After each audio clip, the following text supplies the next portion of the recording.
Good morning, Dr. Dwani. Dr. Dwani, today our topic is regarding pain management.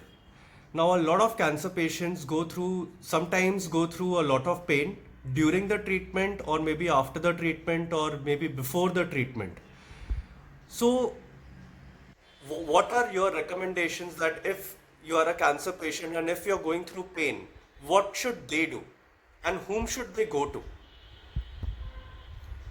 I think the most important thing is to realize that the pain management is an integral part of the cancer treatment. So, whomsoever you go, the pain has to be controlled and managed. In all the areas of oncology, sometimes when the bones are affected, nerves are affected, pain is a main problem. However, in general, the routine pain can be very easily managed. And it's not that the pain management comes in only in the terminal phase. Right from the beginning, you have to make sure that the patient should not suffer from the pain, either from the disease or from the treatment. Particularly in children.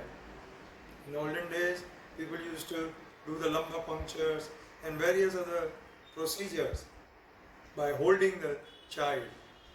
Today that is given up completely. Today the patient is put under very mild anesthesia, short-term anesthesia, and which can prevent the pain from the lumbar puncture, bone marrow, and all other procedures. So the patient or the child should not have the memory of a severe pain while on the treatment. So I think this is very important because you have to prevent the pain. And even in adults, we have to make sure that the patient should not suffer from the pain. So while on the treatment, some of the drug do cause some muscle pain and all. But we have to prevent it. We have to treat it effectively. That is the most important part. It should be effectively prevented and controlled. It's not that you just give him some tablet and say, well, his pain, we have given him the tablet, but he is still having a pain. That's not acceptable. Today, the pain must become zero. And that's the way we should really treat. Basically, why we are talking about this? Because we feel that we have enough drugs in our hand that we can really control the pain very, very effectively. Dr. Dwani, we wanted to know that now there are three types of painkillers.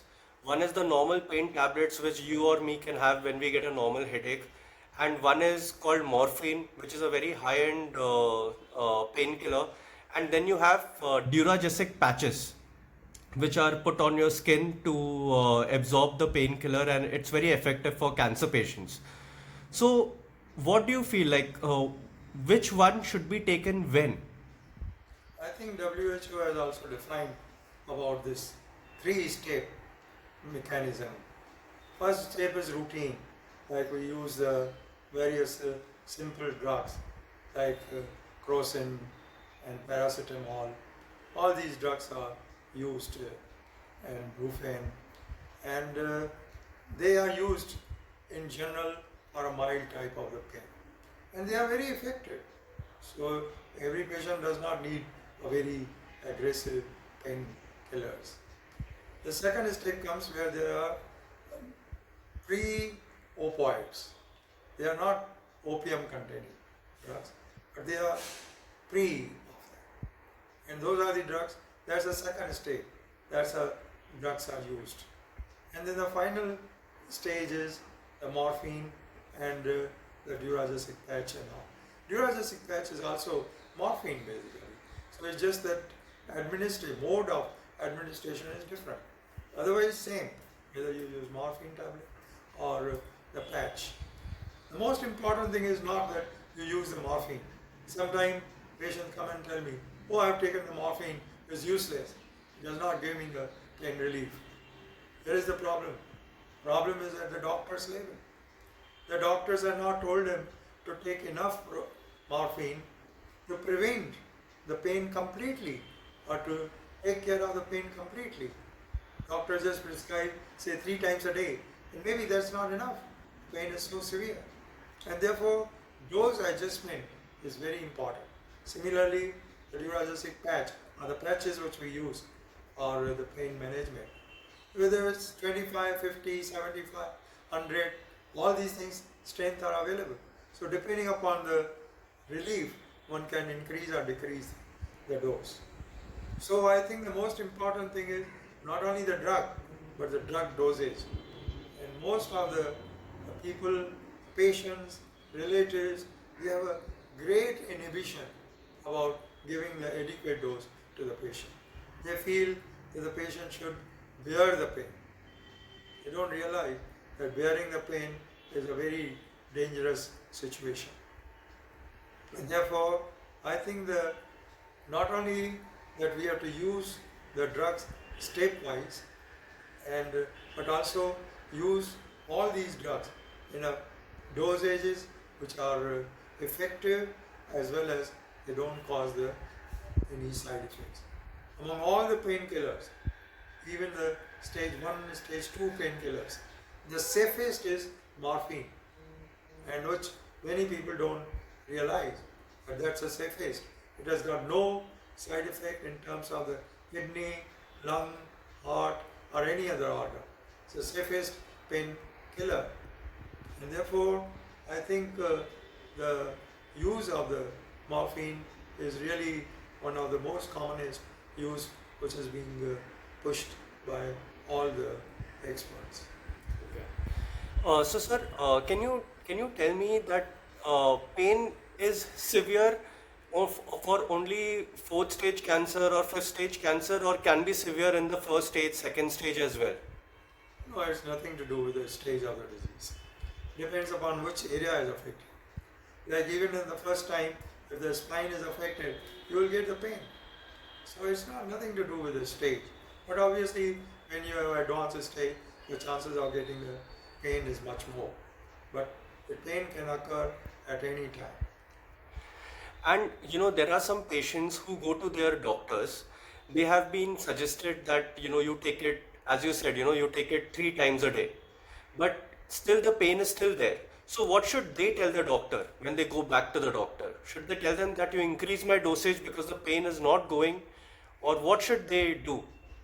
I think it's very simple.